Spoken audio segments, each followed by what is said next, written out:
অসম গণ পৰিষদৰ মুখ্য কাৰ্যালয়ত বৰ্তমান এখন সংবাদমেল অনুষ্ঠিত হৈছে। নিৰ্বাচনৰ ফলাফলৰ পাছতে সম্বোধন কৰা হৈছে সংবাদমেলত উপস্থিত সভাপতি অতুল বৰাৰ লগতে কেইবাগৰাকীও জ্যেষ্ঠ অগপ নেতা। আমি পোনপটীয়াকৈ আপোনালোকক লৈ গৈছো সংবাদমেললৈ। আৰু উপলব্ধি কৰাৰ মই ভাবোঁ যে এইবাৰটো যথেষ্ট কমিছে, উপলব্ধি কৰিব আৰু ছেকেণ্ড থট দিব ভৱিষ্যতৰ দিনত।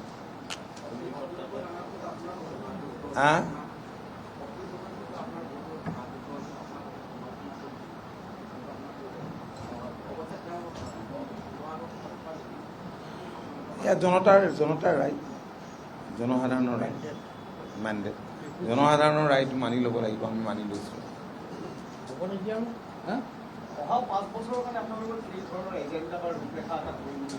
চৰকাৰখন গঠন হৈ লওকচোন, চৰকাৰ গঠন হওক, চৰকাৰে শপত লওক, MLA বিলাকেও শপত লওক। মুখ্যমন্ত্ৰী মইতো কৈয়ে গৈছোঁ যে যি সপোন আছে, সপোনটো ৰাজ্যখনক আগবঢ়াই লৈ যোৱাৰ, দেশৰ অগ্ৰণী 5খন ৰাজ্যৰ তালিকাত অন্তৰ্ভুক্ত কৰা। এই সপোনে মই নিশ্চয় সাকাৰ ৰূপ পাব আৰু সেইটো লক্ষ্য লৈ আমি সকলোৱে মিলি কাম কৰিম। কি ক'লে? হয়, এতিয়ালৈকে মুখ্যমন্ত্ৰী ডাঙৰীয়াক লগ পাওঁতে আমি কথা পাতিছিলোঁ। এতিয়ালৈকে ডেট ঠিক কৰা নাই বুলি কৈছে। বিধায়িনী দলৰ বৈঠকখন আমি দলৰ কাৰ্যালয়তে অনুষ্ঠিত কৰাৰ কথা চিন্তা কৰিছোঁ। ঠিক আছে, বহুত বহুত ধন্যবাদ। মিঠাই আৰু আমি কিয় খাওঁ, চবকে ৰাইজক দিয়া। নালাগে মিঠাই নালাগে, ৰাইজক দিয়া নাপায় প্লিজ। নালাগে দিয়া, এইটো কালচাৰটো বাদ দিয়াচোন।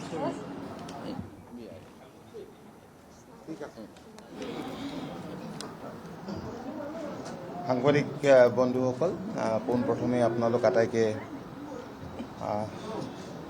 আজি আমাৰ দলৰ আমবাৰীস্থ মুখ্য কাৰ্যালয়ত অনুষ্ঠিত এই সংবাদমেলত অংশগ্ৰহণ কৰাৰ কাৰণে ধন্যবাদ জনাইছোঁ। কালি অসম বিধানসভাৰ নিৰ্বাচনী ফলাফল ওলাল। আমি আগৰ পৰা কৈ আহিছিলোঁ যে পূৰ্বতকৈ অসম বিধানসভাত আমাৰ শক্তি বৃদ্ধি পাব আৰু আমি ডাবল ডিজিট লাভ কৰিম, আৰু সেইটোৱে হ'ল। মই অসমৰ জনসাধাৰণক বহুত বহুত ধন্যবাদ আৰু কৃতজ্ঞতা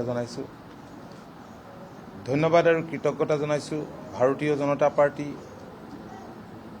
অসম গণ পৰিষদ, সন্মিলিত গণশক্তি অসম, BPF আৰু ৰাভা সংঘকে ধৰি আমাৰ মিত্ৰ দলৰ সমূহ কৰ্মকৰ্তাক।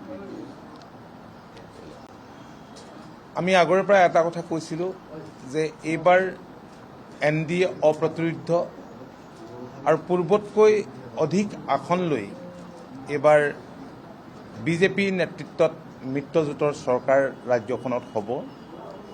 আৰু আমাৰ এই বক্তব্য আছিল এইকাৰণেই যে যোৱা দিনবিলাকত মাননীয় মুখ্যমন্ত্ৰী ডক্টৰ হিমন্ত বিশ্ব শৰ্মা ডাঙৰীয়াৰ দূৰদৰ্শী সবল নেতৃত্বত ৰাজ্যখনত যিমানখিনি উন্নয়নৰ কাম হ'ল, গতিকে জনসাধাৰণে উন্নয়নৰ সপক্ষে নিশ্চয় ৰায়দান কৰিব। যোৱাকালি যি ফলাফল ওলাল, এই ফলাফল সৰ্বসাধাৰণে এক ধৰিব নোৱাৰা আচলতে ফলাফল, এক অভূতপূৰ্ব ফলাফল। আৰু এই ফলাফল অসমৰ ৰাজনৈতিক ইতিহাসত নিশ্চয় সোণালী আখৰেৰে লিখা থাকিব। মই অসমৰ সমূহ জনসাধাৰণক NDAৰ সপক্ষে এনে বৃহৎ ৰায়দানৰ বাবে ধন্যবাদ জনাইছোঁ। অসমৰ মাননীয় মুখ্যমন্ত্ৰীক,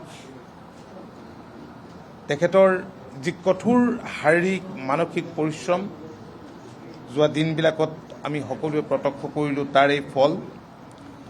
আৰু দেশৰ মাননীয় প্ৰধানমন্ত্ৰীয়ে আমাৰ ৰাজ্যখনৰ লগতে উত্তৰ পূৰ্বাঞ্চলৰ উন্নয়নক সদায় অগ্ৰাধিকাৰ দি আহিছে।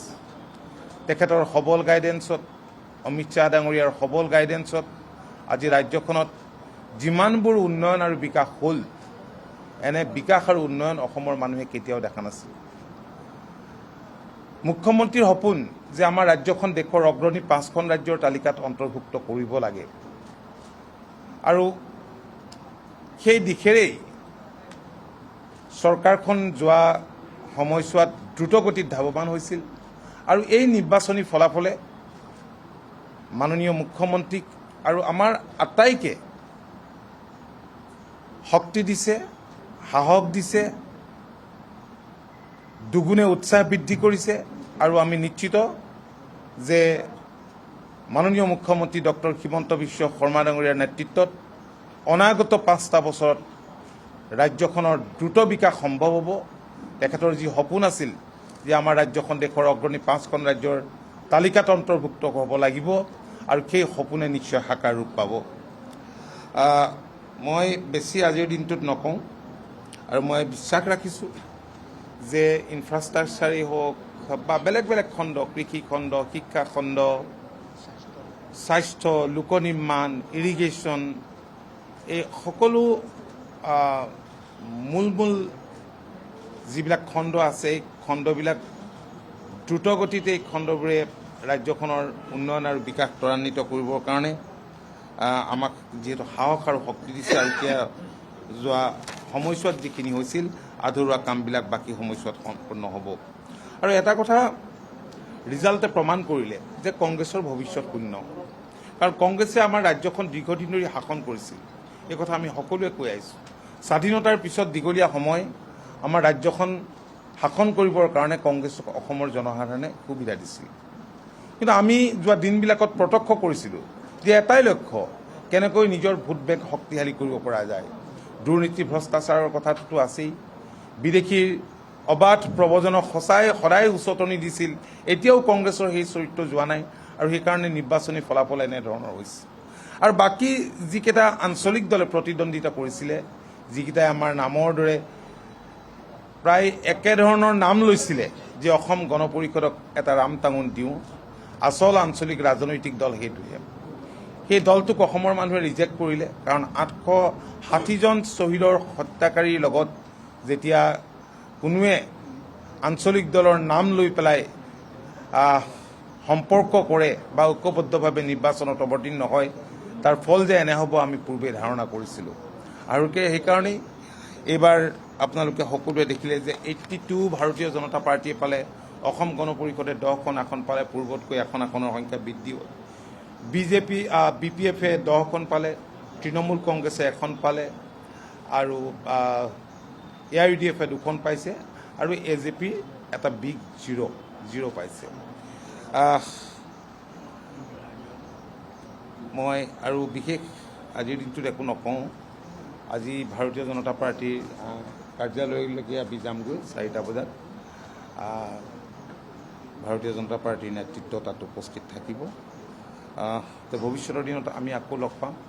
আমাৰ যি 10গৰাকী সতীৰ্থ, কেশৱ মহন্ত ডাঙৰীয়া আছেই, আৰু বাকী যিকেইগৰাকী গত নিৰ্বাচনত জয়ী হৈছে,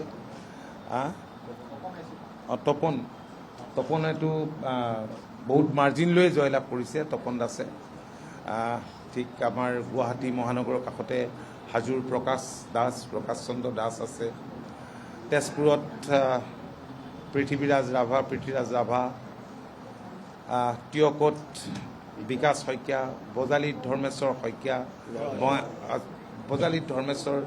ৰয়, বঙাইগাঁৱত দীপ্তিময় চৌধুৰী, বৰপেটাত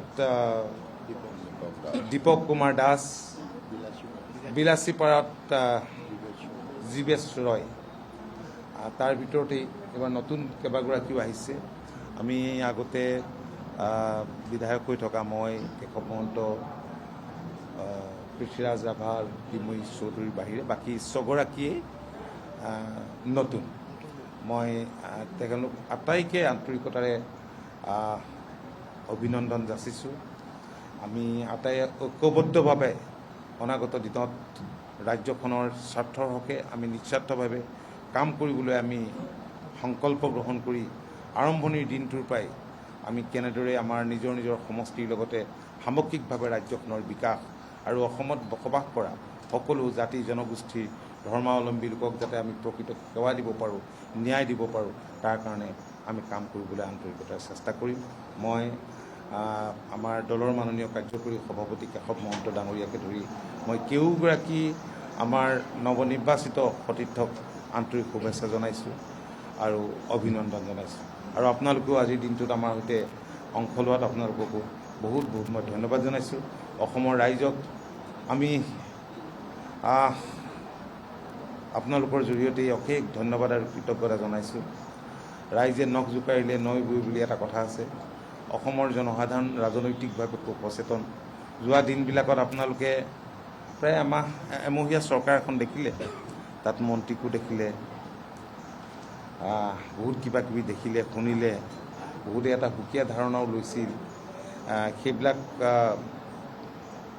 কালিৰে পৰা সেই ধৰণৰ জল্পনা কল্পনা কাল্পনিক চৰকাৰ নোহোৱা হ'ল। এখন নতুন চৰকাৰ হ'ব আৰু এই নতুন চৰকাৰে আমি নিশ্চিত মাননীয় মুখ্যমন্ত্ৰী ডক্টৰ হিমন্ত বিশ্ব শৰ্মা ডাঙৰীয়াক আজি পুৱাৰ ভাগতো আমি লগ পাইছিলোঁ। তেখেতে যিধৰণে ৰাজ্যখনক আগুৱাই লৈ যাবলৈ যোৱা দিনবিলাকত চেষ্টা কৰিছিল, তাতোতকৈ অধিক তড়িৎ গতিত ৰাজ্যখন উন্নয়ন আৰু বিকাশৰ দিশে ধাৱমান কৰিবলৈ তেখেতে যে আন্তৰিকতাৰে চেষ্টা কৰিব, তেখেতৰ বক্তব্যই তেখেতে কথা বতৰাই এই কথাই প্ৰমাণ কৰে আৰু আমিও আন্তৰিকতাৰে সহযোগ কৰিম। ধন্যবাদ।